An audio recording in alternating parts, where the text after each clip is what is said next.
And welcome to another Sportsnaut interview. And today we are joined by Kristian Winfield, who covers the New York Knicks for the New York Daily News. And the start of the NBA season is just around the corner. The Knicks tip it off next week against the defending NBA champs, the Boston Celtics. And we all know the Knicks were big players in the offseason. They brought in two big pieces, Mikal Bridges, and more recently, Karl-Anthony Towns. So let's start there. The Knicks, they won 50 games last year, took Indiana to the brink of the Eastern Conference Semifinals. Now they add Bridges and Towns, as I just mentioned. Of course, they did lose some pieces as well, but I know the excitement is high with the fan base. What are the realistic expectations for this Knicks team in your eyes? Well, if you can see where I'm at right now, I'm right outside the training facility where this team is hoping they can build the chemistry and continuity needed to improve on that 50-win season. 50 wins when you consider everything that the Knicks had to go through last year in terms of Julius Randle getting hurt, OG Anunoby getting hurt, trading RJ Barrett, trading Emmanuel quickly, Quentin Grimes, having all this roster turnover to be able to come away with 50 wins. A lot of people were like, can they do that again? Well, now they're going to have to chance to prove it, right? But you add a guy like Karl-Anthony Towns who can space the floor out, who has to kind of grow into this role as the sole rim protector now in a world where Rudy Gobert is not the one who's protecting the paint. And on top of that, you got to incorporate a guy like Mikal Bridges. And Bridges, I think, is a seamless fit. I think offensively, everything fits together. It's a defensive component right now. And then on top of that, you have this injury to Landry Shamet. And Tom Thibodeau has just been so complimentary of Landry Shamet as a guy who's been playoff tested, can shoot the three, can put the ball on the floor, can guard multiple positions. Now he goes down, and this team's gonna have to make a decision on him depending on the severity of his injury. So this team has a high ceiling. Can they win 55 games? Sure, this is a team that's gonna come out there and try to win all of them. But in reality, there's a depth concern right now if Landry can't go. And defensively, yeah, you've got OG Anunoby, and yeah, you've got Mikal Bridges. But is Cat going to be the kind of guy who can protect the rim for you? That remains to be seen.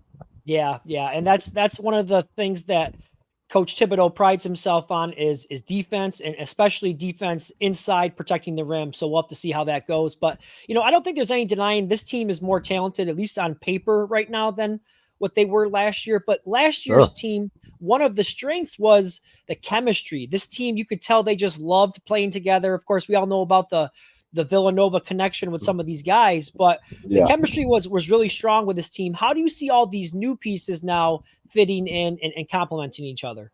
I think the chemistry is going to be good. Remember, you've got a lot of guys in terms of the starters. You've got Josh, you've got Jaylen, and you've got OG. These are guys who have played together last year. And you've got Jaylen, Mikal, and Josh who played together in college, right? And then you've got a guy like Cat who just seamlessly kind of fits in. He doesn't want to step on anybody's toes. He's going to stand out by the 3-point line when they want to incorporate him into the sets. I think chemistry is not going to be a concern. I really think. And then on top of that, you look at this bench.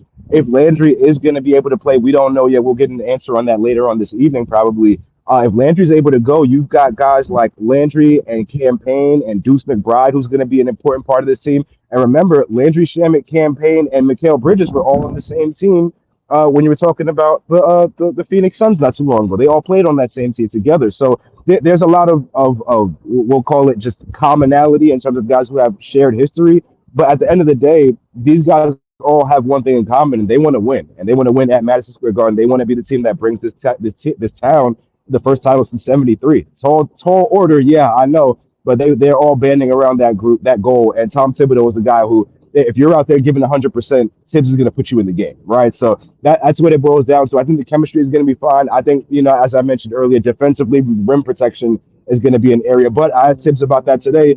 He said, hey, look, we're not going to just rely on Cat to protect the rim. We've got guys like OG who have to come help. Mikal, Josh.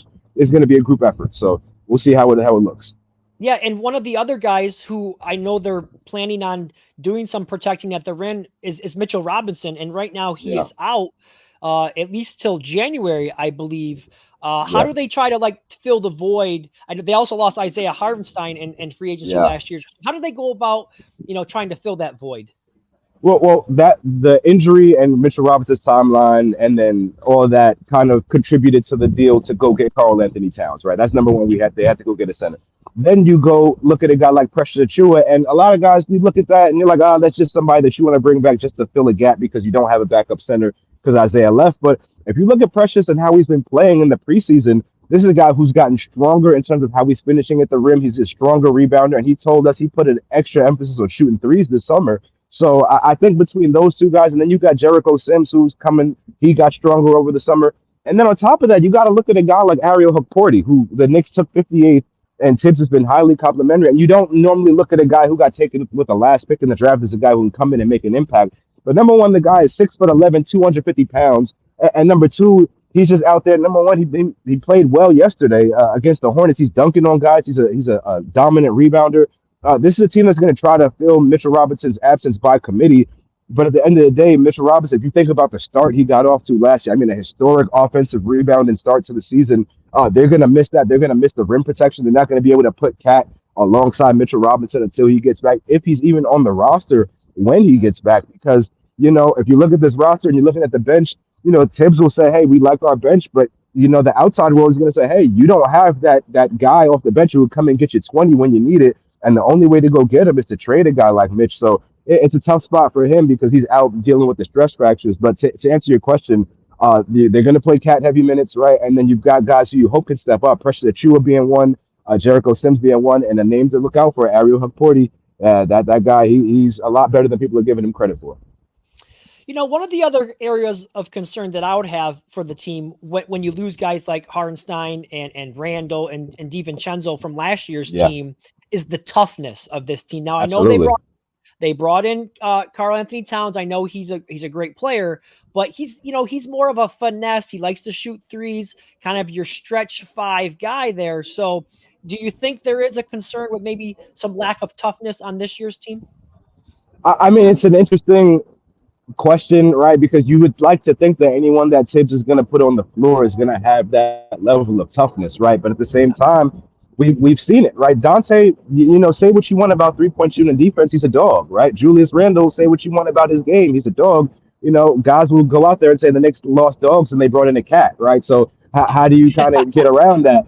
I think that's something that Cat is going to have to step up and embrace. He's going to have to be the enforcer on this defense, right? There's no way around it. So we'll see. He's been, as you say, finesse. He's been a finesse player on defense, especially to start this season with the Knicks. But I think he's going to have to kind of put his foot down and be that guy that they need him to be. That being said, if you do wait a couple months and you get a guy like Mitchell Robinson back, he's a guy who brings some of that toughness because of how dominant of a rim protector he is. But at the same time, we don't know if he's going to make it to December 15th, right? He could be on a trade if this team needs some backup guard, help to replace Landry Shamet, right? This team is, if you look at the salary cap, second apron, they've only got about 4 or 5 million tops before they get hard capped at that apron. So the only way they're going to be able to get a guy that can really give you that production really is through trade. So it's an interesting scenario this team finds themselves in. How about anybody from the rookie class? I know they drafted Tyler Kolek out of Marquette. Yeah. Do you expect him to have a role at all with this rotation?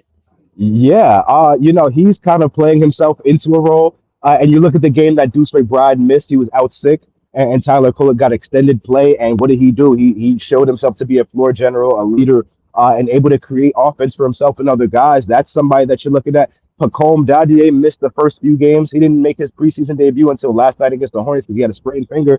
Guy comes in, gets 16 points, looking like J.J. Redick running without the ball. And then, as I mentioned, Ariel Hukporti, he's a guy who, if you don't have Mitch and you need an enforcer down there, he's a guy who you can plug in and he can give you 10, 15 minutes at any moment. So the rookie class, I asked Tom Thibodeau about this today during practice.